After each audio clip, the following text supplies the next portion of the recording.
Hello, hello, hello. Welcome, everyone. This is Sharon, your retirement coach diva, and welcome to the Royal Nugget. I'm excited about this month's guest because this woman is just everywhere. Like, she does so much stuff.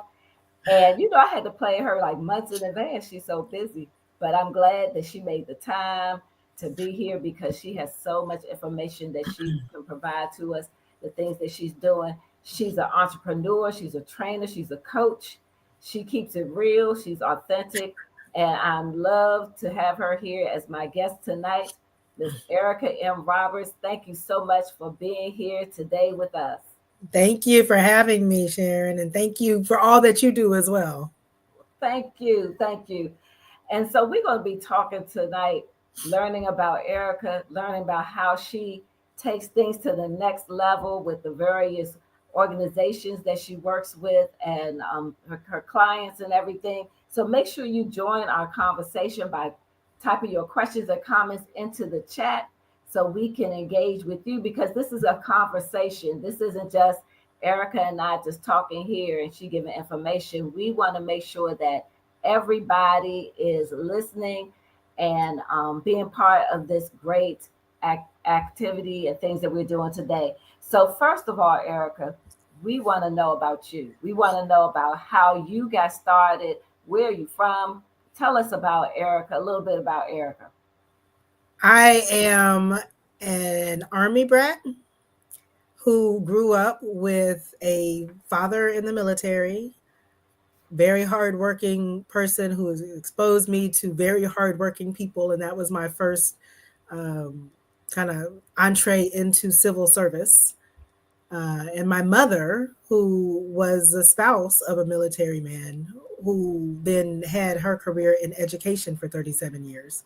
So I come from a family of public servants. I lived abroad as a child. I spoke languages as a child. Um, I ended up going to Florida A&M University. I'm a Rattler. All uh, right. and choosing a historically Black college and university for a number of reasons. One is because I had not had that experience growing up, and I chose one that was absolutely all about excellence and allowed me to have a network early on that I still have today, and 20 some years later. um, Deep, deep friendships. Deep friendships, deep relationships. I do business with some of the people still from FAM and from where that led. I got my MBA while I was at Florida A&M University, and um, that has led down a lot of different roads as well. So when I started in government, when I finished my MBA and realized in my last year that I was not interested in corporate marketing, which was my focus area. And I was actually out on an interview, and I won't say where, but it was in the Midwest, and it was around toilet paper. We were talking about toilet paper and brand marketing for that. And I'm just like, am I really going to be inspired to get up every day and think about new ways to market, promote, and sell toilet paper? And so then I had to really look within marketing. What could I do that was aligned with me and my purpose and my values? And I didn't quite find it, but at the same time, the Department of Labor was piloting a program for people with MBAs. And so I was in the inaugural class of that. That's how I started my government career. I ended up staying in government almost 20 years and moving up pretty rapidly, having a chance to do strategic planning, which as an MBA, that's something that usually comes later in career. So I got to do that in my first 5 years. I went into management in my first 5 years. I became a training director. Um, in one of the best positions I've ever had with one of the best teams I've ever had. Um, Went on to, I left Department of Labor for a while and came back, recruited back to lead up the customer service, customer experience effort for the whole department, 17,000 people. And then Wow. also got to represent Department of Labor across government. And so I ended up being one of the leaders in customer experience and on that cross agency priority team. Um, Before I started my SES program. So I did that, and I was was so fortunate to be able to do that with Environmental Protection Agency. Um, and then was approved for SES in 2018 before I left government. And Mm, so that was just one of the tracks. The other track stemming from FAMU and that story was the MBA. And so National Black MBA Association ended up playing a very important, significant role in my personal and professional life. And I ended up being, that got me involved with nonprofits and membership associations. And so one of the things that we do in our business, I was president of the Washington, D.C. chapter of National Black MBA Association. I was president of the year. I ended up on the National Advisory Council for the National Black MBA Association, which is really important, looking at professional development and career development and leadership development for folks that are from different marginalized backgrounds who oftentimes have barriers to advancement, in many cases don't even know that we have those. Uh, mm, so that led me down that. I ended up founding the Greater Maryland chapter along with four others in Maryland after we recognized the need specifically for those that were at a certain point in their careers, maybe looking toward entrepreneurship, and then starting another nonprofit the same year, mm. Pathways to Excellence, which has grown beyond our wildest imagination at the time.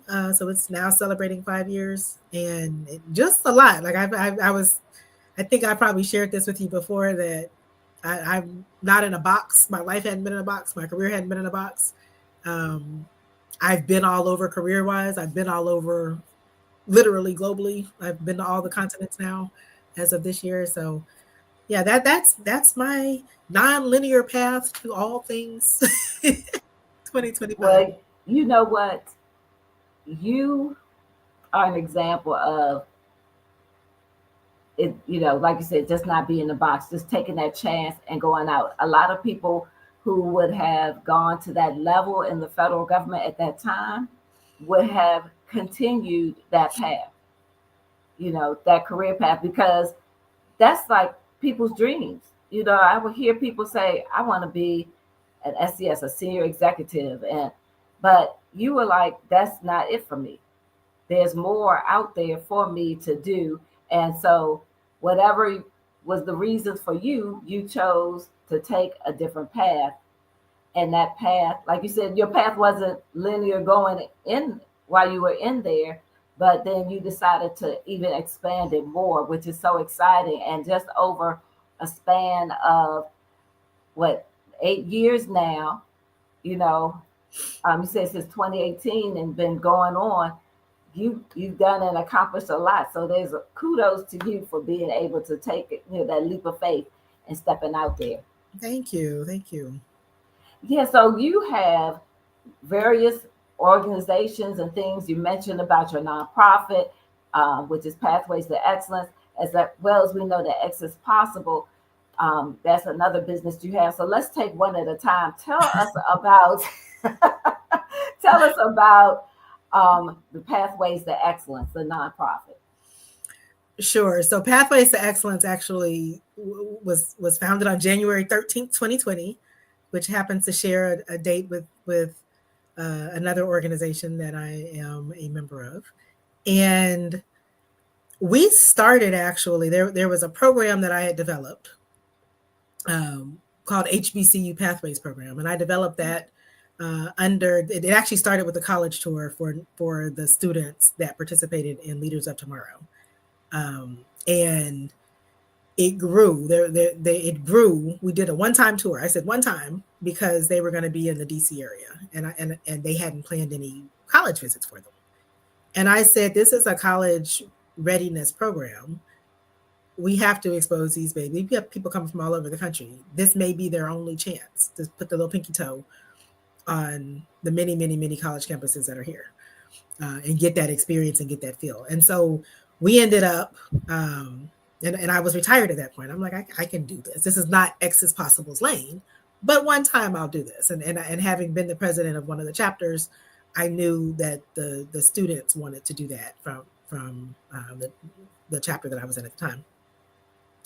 And so that ended up being a college tour to 6 HBCUs, historically Black colleges and universities, in Virginia, Maryland, and North Carolina.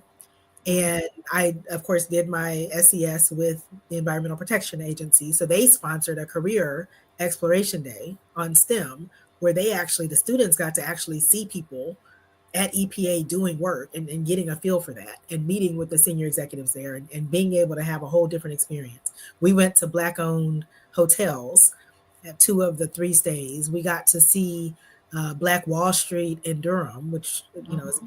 so they're learning. It ended up being, in addition to the college visits, it ended up being career exploration and a cultural enrichment component. And so one of our sponsors, shout out to Black Student Fund, was our fiscal sponsor, and they said, "Hey, can you do this next year?" And I said, "No, this is not my ministry." But because I saw the impact that it had on those students, one Mm-hmm. of whom, when if you could see my picture back here, I have her. She just graduated from Howard, Oh, great. and doing cancer research, right? Wow. Like the impact Wow. that these opportunities have and this exposure have. I said, okay, I'll do it next year. So the first one was 2019. Mm-hmm. The next year would have been 2020, of course, and we know Right. that a lot of things were affected there. So that was happening, and then we also had another thing that had grown out of X is Possible was View from the E-Suite Women's Professional Empowerment Symposium, which I said I need to bring. I'm coaching these women. A lot of them are in government, but not all of them, and at a certain level, mid to late career, mid to senior level, women face the same challenges, regardless of sector, regardless of industry, regardless of race, regardless of sexual orientation, regardless of any of those other things. Women at Mm-hmm. a certain level are battling the same things. And that was such a magical experience for them to be able to come together and experience it. So, with those things happening, then fiscal sponsors are like, oh, you're getting beyond our scope. Mm-hmm. And so do you need to create a nonprofit. And me, along with three other ladies of Delta Sigma Theta Sorority Incorporated, started Pathways to Excellence. And I had worked with nonprofits for a while. I was doing nonprofit capacity building. That's one of the areas that X is Possible works in. And so I know what it takes, and I know, you know, the growth plan for those. We got an opportunity though. If you know, 2020, we got our 501c3 days before the world shut down. Mm-hmm. Oh, good. Good. Um, and so all those things that we had planned, that in-person symposium, off the table, Right. right? The college tour, off the table. We were already doing year-round programming for HBCU Path because somebody asked me that too, and I said no. But then I'm like, no, the babies need it. So once a month we were doing that. We ended up having a wait list for folks to come to Saturday meetings. And Mm. they were coming from all over the country. And I'm like, why? You're welcome, but why are you waking up at 6 o'clock on a Saturday, high school child? And they were like, because we don't have this here. And so Mm. I'm recognizing that there's a need. You could feel, if you remember in 2020, you could feel the fear and the anxiety. Mm-hmm. And the adults that had it were passing that even through nonverbals, were passing that to the children. We had the same Mm-hmm. group that I just mentioned.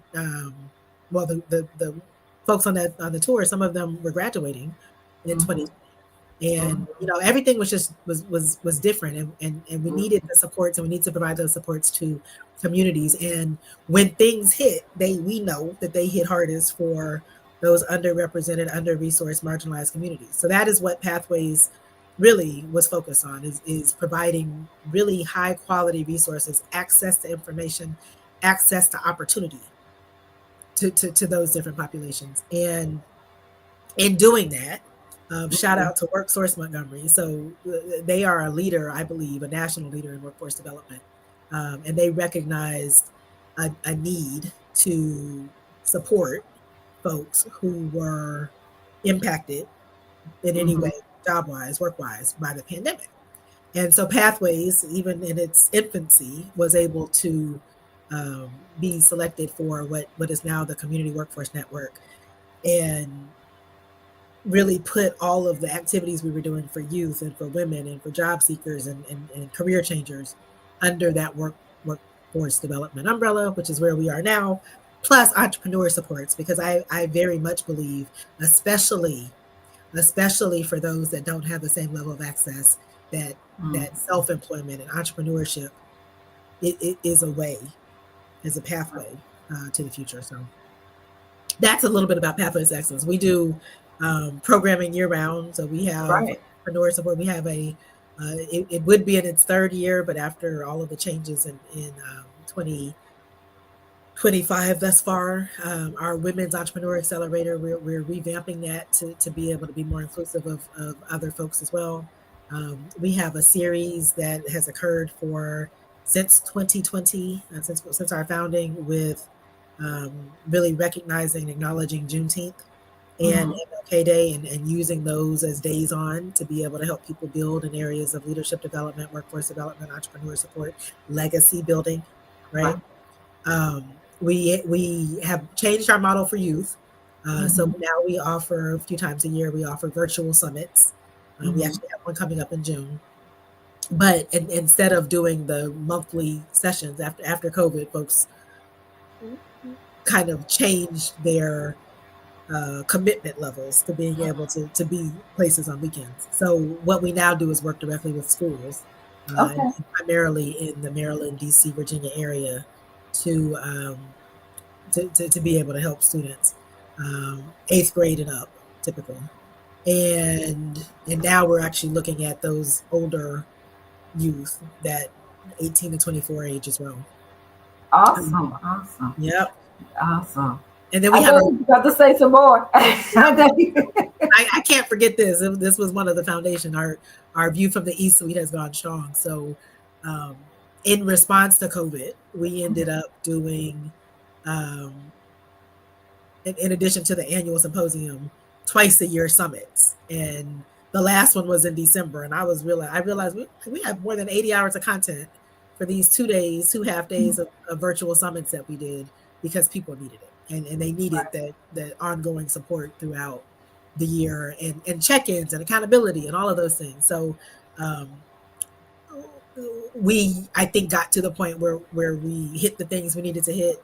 But we've offered Workforce Wednesday for people that want drop-in individual support, as well as Maryland Career Pathways now, which is virtual. So it targets Maryland and Maryland processes and systems and businesses, but really is open to anybody. All right. Yeah, you do have a lot going on, but you have something coming up next week and through Pathways to Excellence. So please share, because we want to make sure that people know and be able to participate. Yeah, we have our annual Juneteenth, and we have been doing this since before it was a national holiday. We will be doing it after. We have known about it since before it was popular, and it's not a celebration. I've known about Juneteenth a long time, and spent some time in my childhood in Houston, and so I have a hard time celebrating folks being misinformed. But we do recognize that lack of information is detrimental to communities. And so Mm. the fact that we now have this holiday and people have this time, we make this available for them to be able to learn, whether it's entrepreneurship, whether it is estate planning, things for legacy building. This coming up week, Juneteenth, we're going to even delve into education and what education looks like, for specifically for African Americans and people of African descent in this age. Looking at folks that are potential immigrants as well. There's so much, and so I encourage you to. I think the chat is in the um, in the comments. But Mhm. pathways to X, pathways number 2x.org. You can check out all of our events that are coming up, and feel free to sign up for that. Yep. Yes, yes.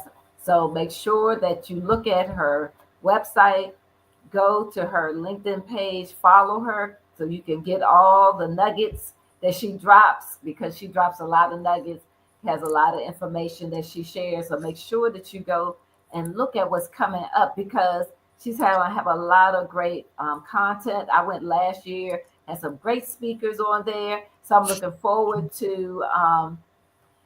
um, I'm looking forward to making sure that everything is there. And so what I did put into the chat should be seen by everyone right now. So hopefully they'll see the information, the pathways to excellence.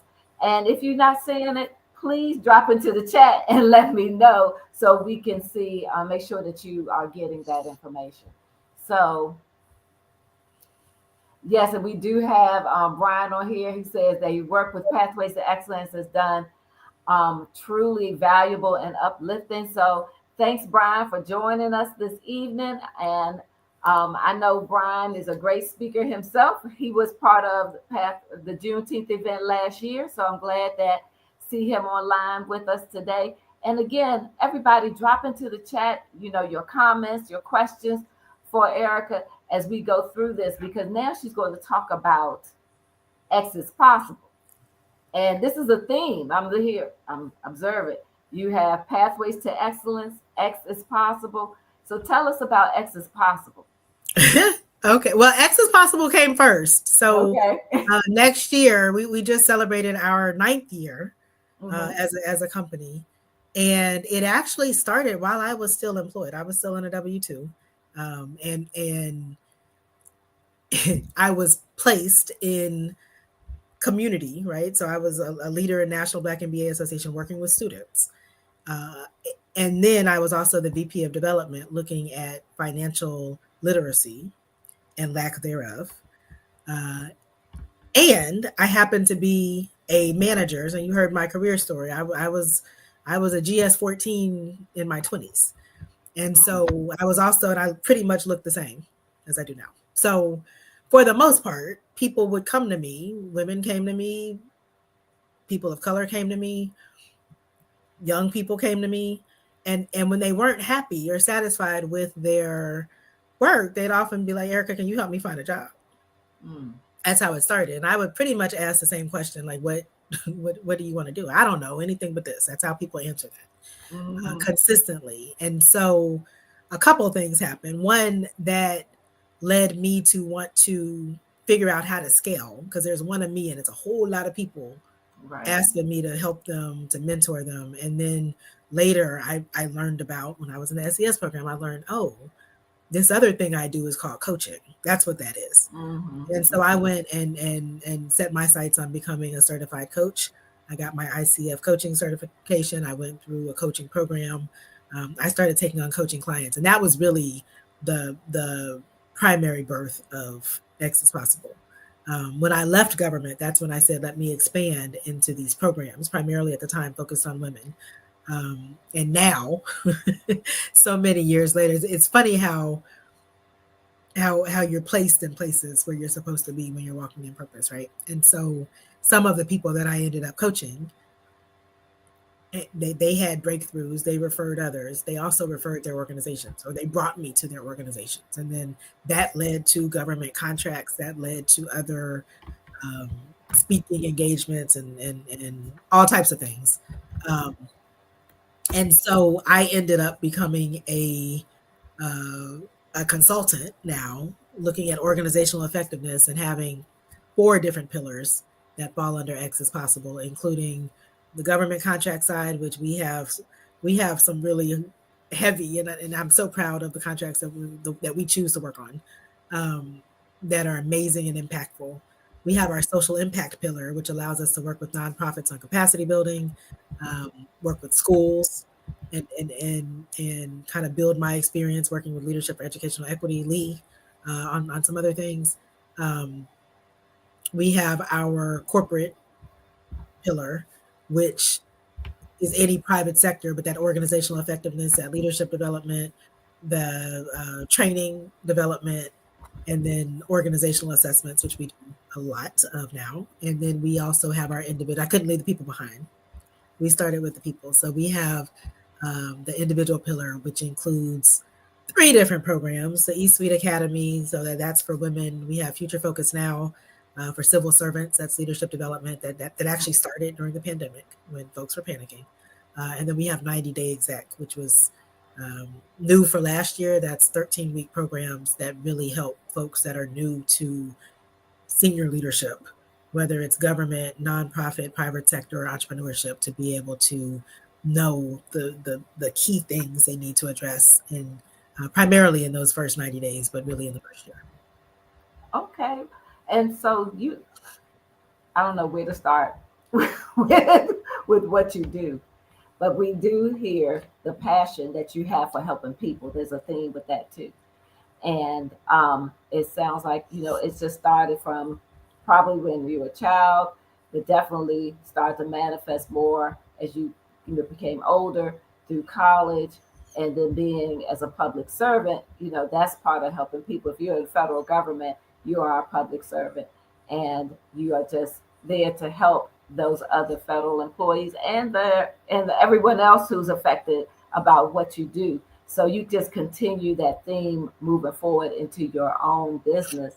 So tell us about how this all has affected you since you have gone out on your own. Like what has Erica, learned about herself?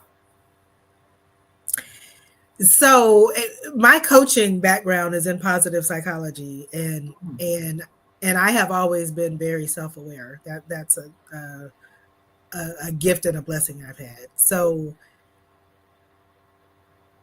I can't say I've learned too much about myself through this process, but I have appreciated the part that still aligns and insists on aligning to values, and respecting those values, respecting integrity, and really making a way and providing opportunities for others. I believe to whom much is given, much is required, and um,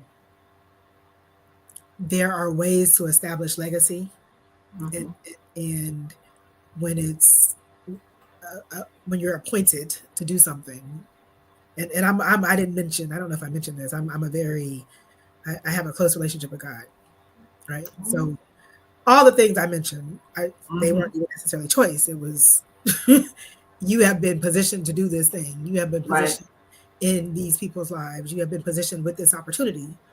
Now go do. And that's what happens. And those things then manifest into other things, into bigger things, into greater impact. One of the things that I've had to do, and as a coach, you know this too. You're a coach. You get used to reminding people of things like boundaries, and so I've had to remind myself. Right. Um, to last year was funny. I would sing it like my favorite word is no, no, no, no. I'm not doing anything else. Mm-hmm. Don't ask me for anything else, because all these things that I just mentioned are happening like literally concurrently. Like Mm. I'm running a nonprofit, and I'm running a for-profit, and I'm managing people, and I'm managing family situations, and I'm traveling the world, and by the way, I'm working on special projects with a part-time position. So it's like all the, and I'm working on some research. So it's all these things happening at the same time. And I had to learn to, I won't say learn, I knew how to do it, but I had to like hold myself accountable for learning and beginning to say no more often. Mm. Yeah. Mm-hmm. And no is a complete A sentence. whole sentence, all to Yeah. itself. Yep. Yeah, yeah, and you're right. We tell others that, but we have to remind ourselves. I think as not just being a person, but being a servant like you are, being a woman, a black woman in the spaces that we're in, we have to understand that we cannot do it all, even though we may want to do it as much as we can. We have to know, hey, I can't overextend myself because I'm not going to be any good to you if I'm not any good to myself. So that's good that that was your theme for 2024 is I got to set my boundaries. I'm going to say no. And some people may not like it, but you're doing what's best for you. Right. Yep. Yep. So awesome. Awesome. So you mentioned earlier about this. What you mentioned about the coaching, that's really like the positive coaching. As of The fo- psychology. Hmm. yes. So tell like what is that? Just tell us about what that is so people can understand. If I were to use examples, You know, a lot of people are, especially on the career side, are Mm-hmm. are focused on what they don't do well, Mm-hmm. or what they need to improve upon, and focusing on, I call it areas of improvement. Some people call them weaknesses. Mm-hmm. Focused on that to Mm-hmm. improve. And I look at it from a point of focus on your strengths, Mm-hmm. focus on connecting to who you actually are, and then letting that guide you. And so a Mm-hmm. lot of the positive psychology then goes into looking at yourself and at the strengths, and strengthening your strengths as opposed to focusing on the weaknesses.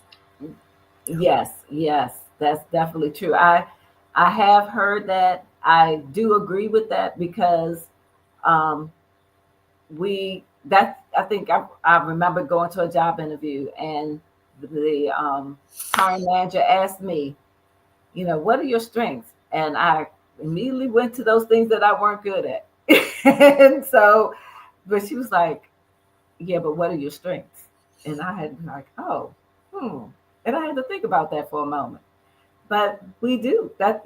We do look at that first before we think about what things that we are good at. And when we try to better ourselves, we look at those negative things, but we don't look at how we can improve the things that we're already good at so we can get to that next level. It's Mhm. like a book I have, What Got You Here Won't Get You There.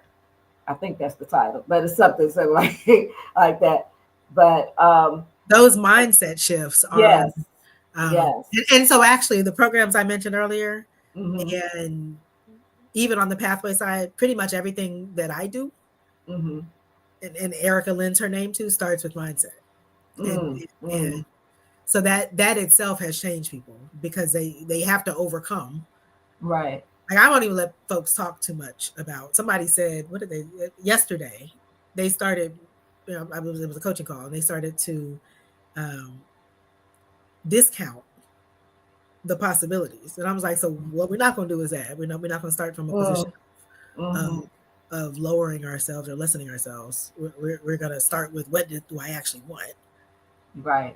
that Right. I actually want, that Mhm. aligns with the legacy I want to leave, the things I want to do, the people I want to touch, the missions I want to affect, Right. and go from there without introducing the what ifs, the negative things that you really don't even have control over. Like, let's not go there. Right.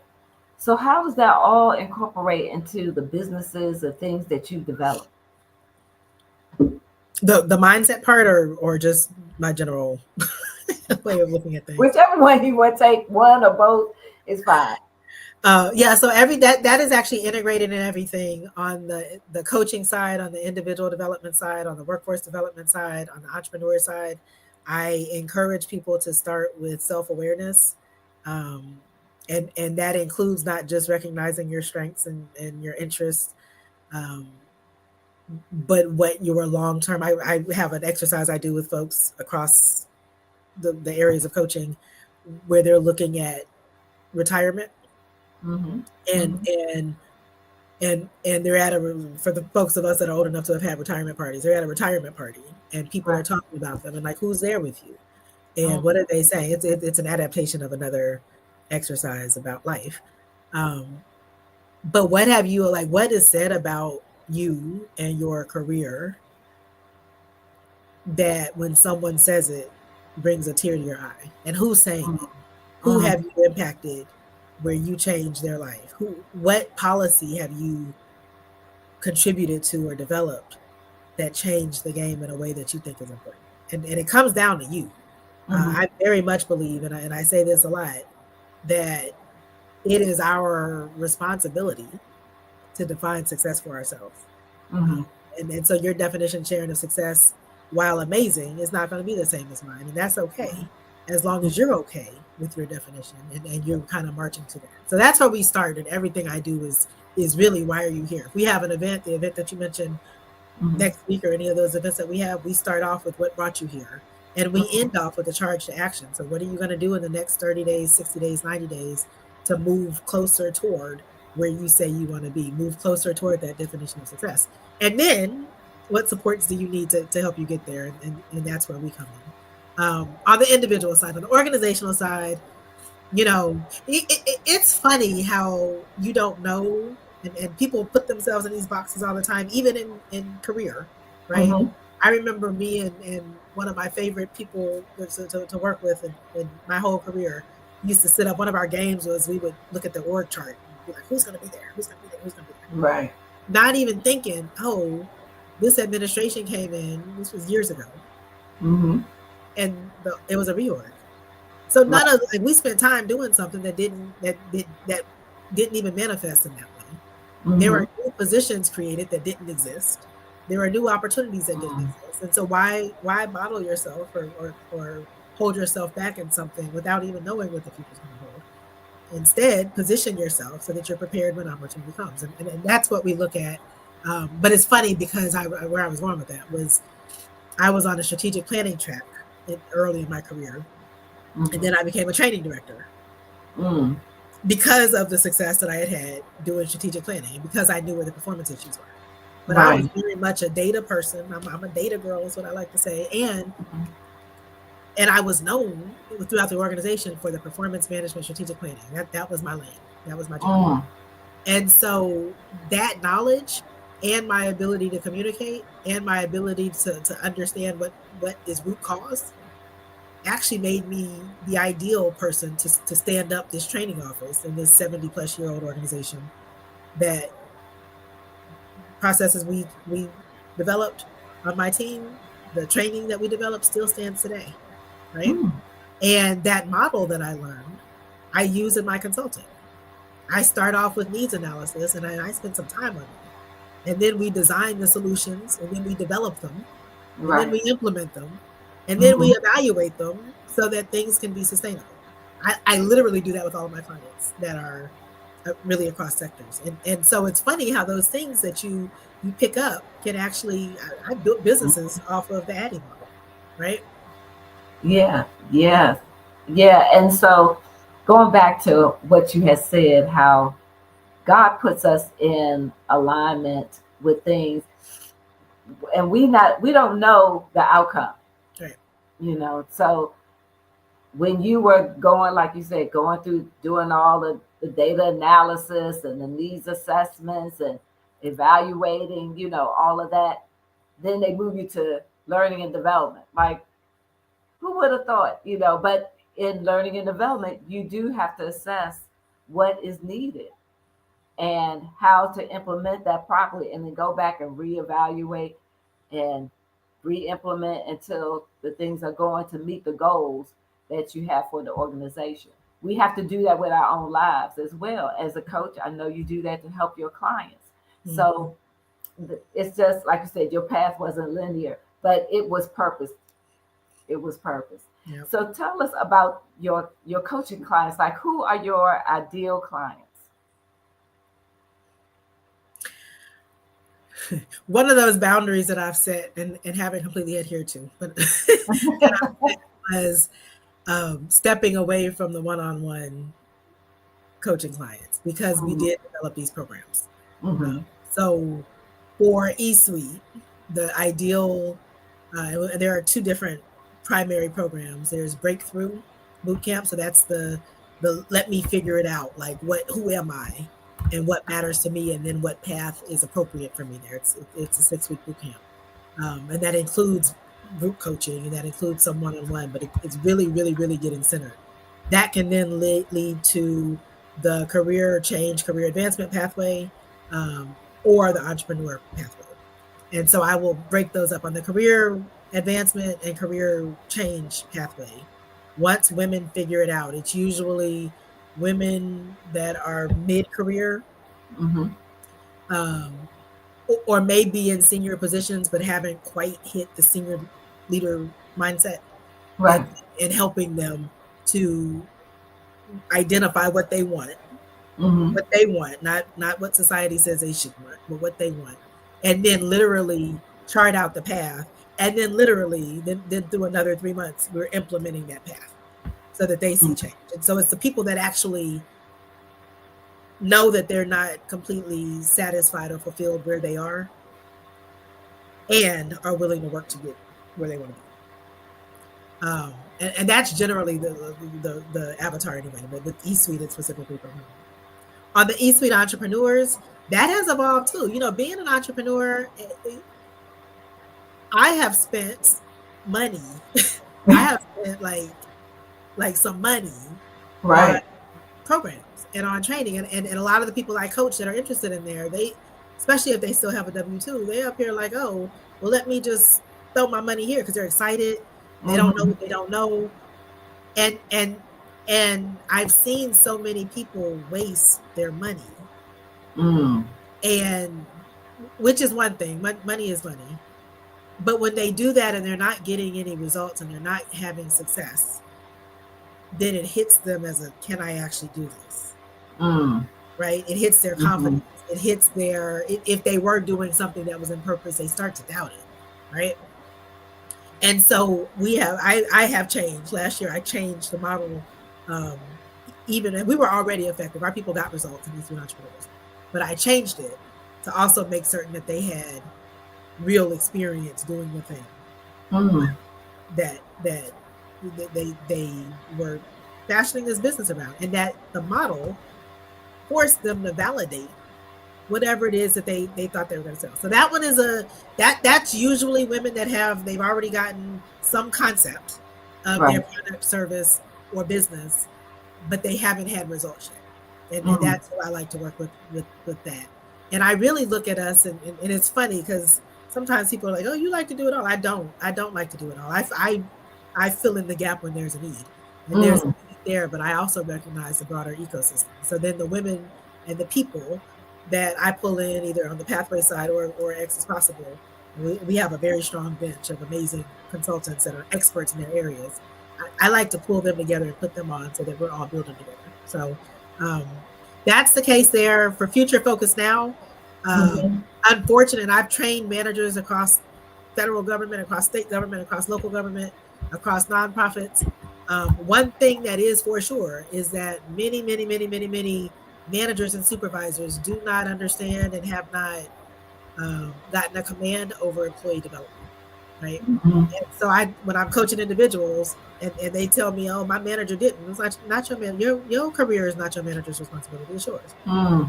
So if you want to learn and you want to grow and you want to position yourself for success and advancement, then you have to take some actions to do that. So Future Focus Now, Alex Trimble and I developed that a few years ago. We actually started the concept during pandemic in 2020 and developed that to align with the executive core qualifications. Mm. So Okay. folks that are interested at any level of Mm-hmm. government, but primarily GS 12s and through 14s that are interested in advancement and may not know how do I do it or what do I need to know or what am I missing or why is this not working out for me? Oftentimes it's because there's not a roadmap really Right. that people understand.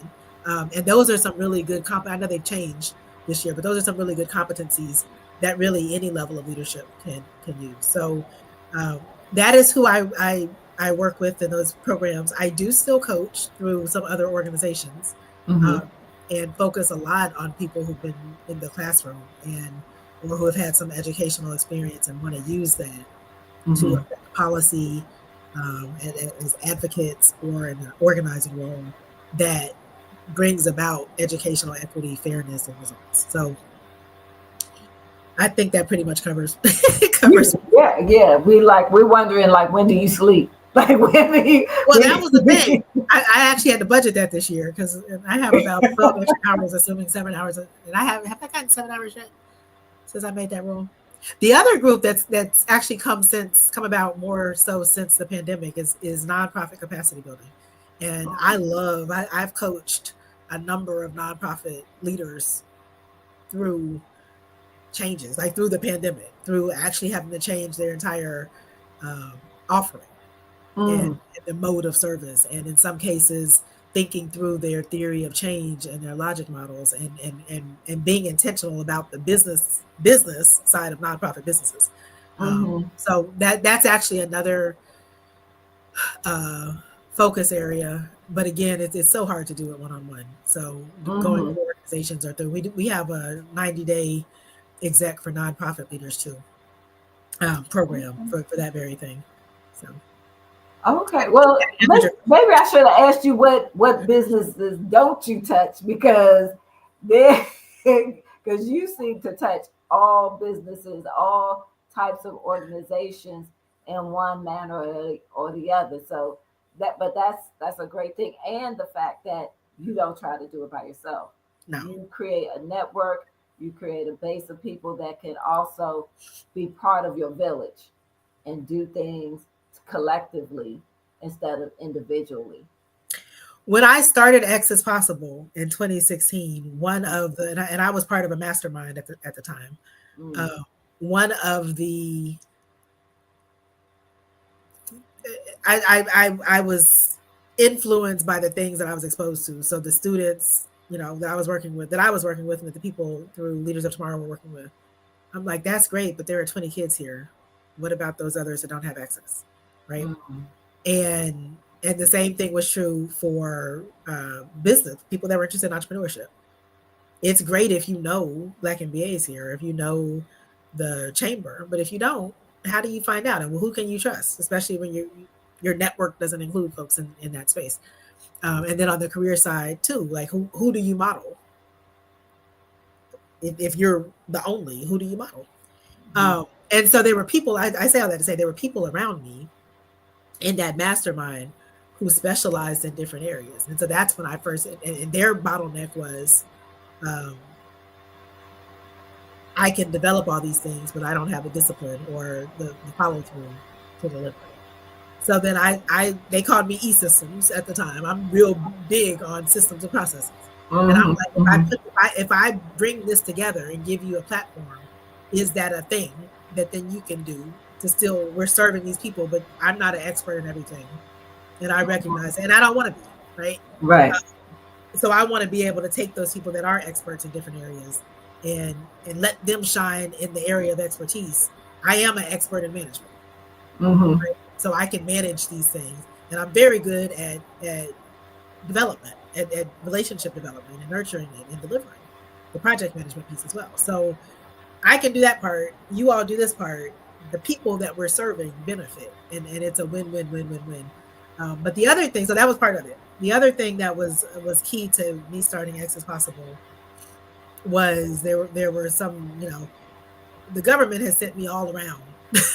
Like I've lived all around the country. I traveled all around the country, especially as a training director. Hmm. And one of my roles actually took me to um, my parents' home state, and I got to spend some time with family that I hadn't seen, Hmm. and and meeting their kids and getting to know them. I'm like, wow, you can't teach them certain things because you never learned those lessons, whether it's financial literacy or career things. And so Hmm. what happens if they don't get that exposure through you? Where do they end up? They let's say they do go to school, right? Which is not a given, but let's say they do. Where do they Hmm. end up working, right? Hmm. Hmm. Um, I have networks where I'm able to connect, but a lot of that is who you know and who your village knows. And what if you don't have a village? What if they don't know anybody? Right. And so the other reason for X is Possible initially was specifically for folks in my family is how can I help you get the Hmm. experience you need to go. That's catch 22. You can't get hired if you don't have experience, but you can't get experience if you don't get hired. So then I'm like, this can also be a ground, a place for you to be able to get experience and then go and take that and move on. So that's one of the reasons, and that's one of the things that almost 10 years in, through different models, we're still able to do that. Yeah. Whew. Wow, you do a lot. So I want to go back, because while we have some time, I want to go back to your Juneteenth event. I want you to tell, those who are listening now, those that will be listening to the recording, what should they expect on your Juneteenth event? All of our events, but especially that particular series,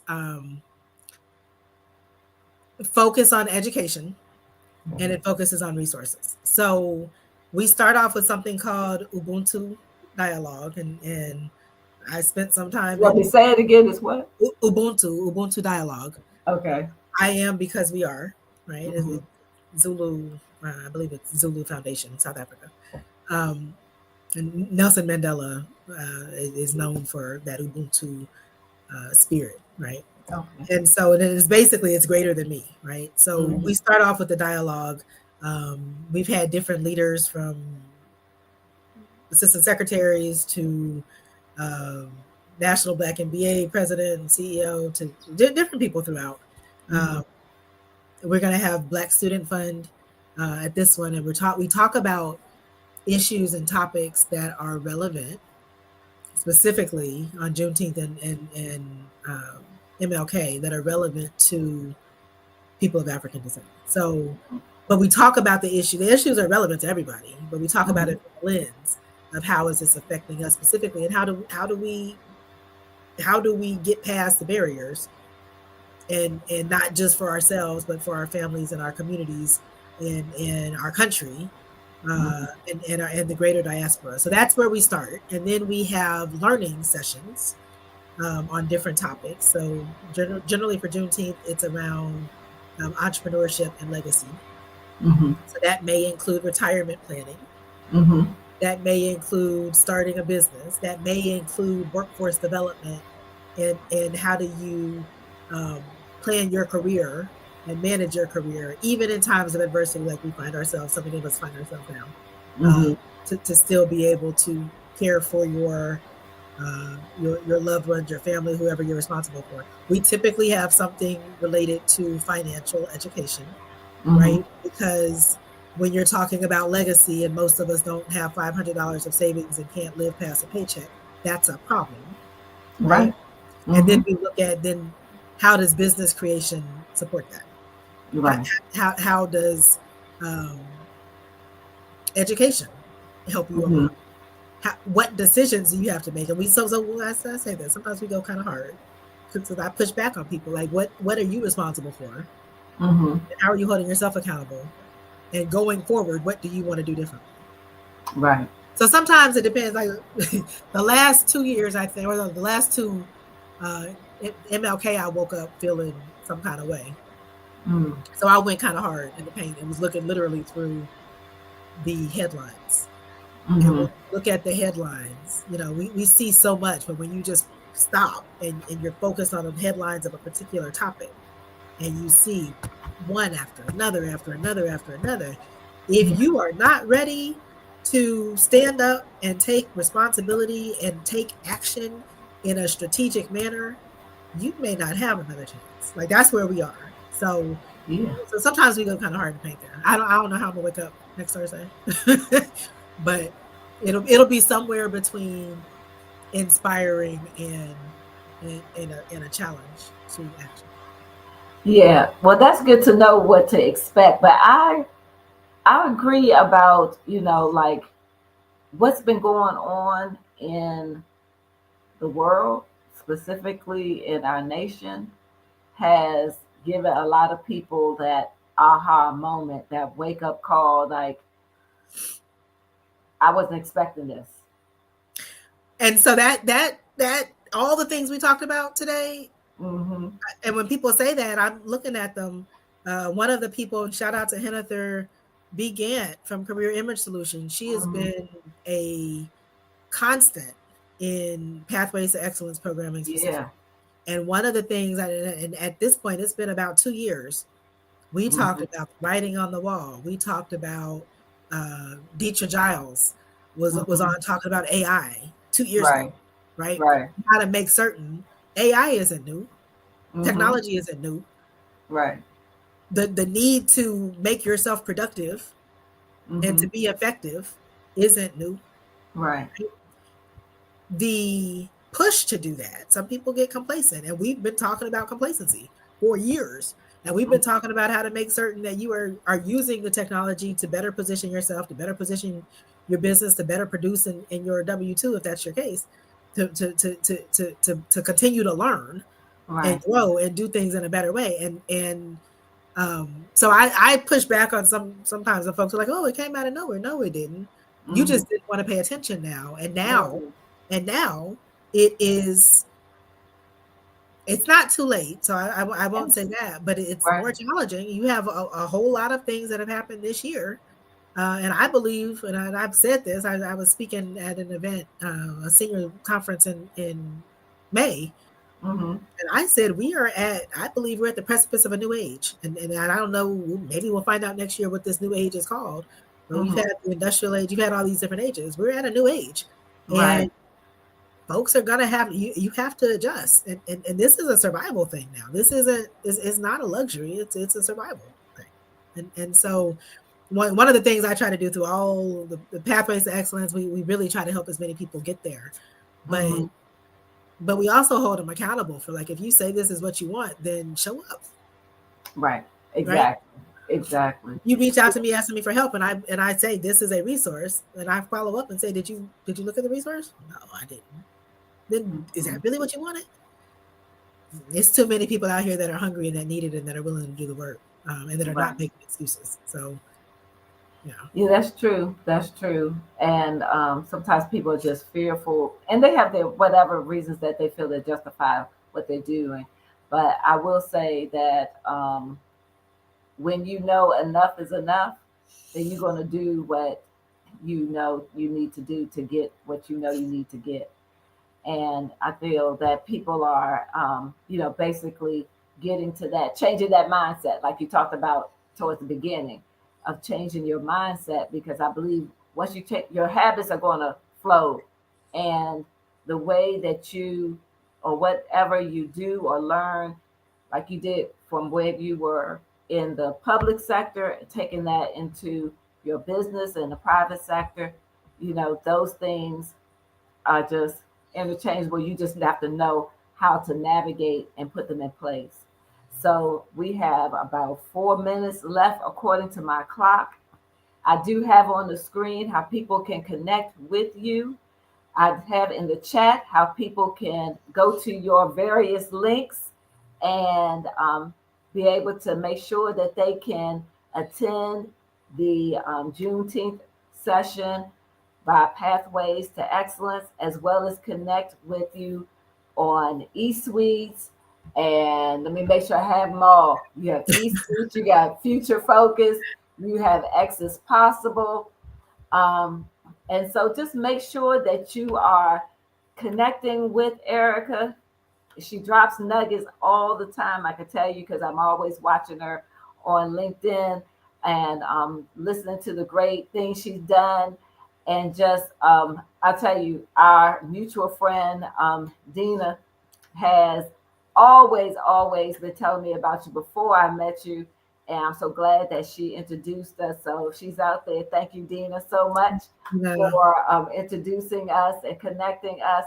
And I look forward to seeing and being a part of things with you in the future in collaboration. Thank you so much for being on here. I did want to mention also shout out to Hennifer and her husband Reginald, who have been guests on my platform just a few months back, and they were marvelous things that they are doing. So thank you both of them, and great work you're doing, Brian. Thank you, and everybody who is joining us virtually. Thank you so much, and look forward to engaging you with next month, where we're going to be talking with Stephanie Mosley, who is going to tell us about how some of the medications and things that we're taking actually can affect, our skin and our hair. And she's going to, go into a lot of details. So make sure you join us on the second Wednesday of July so you can learn more about that. Again, thank you, Erica, for being a part of this. And everyone have a great evening. thank you.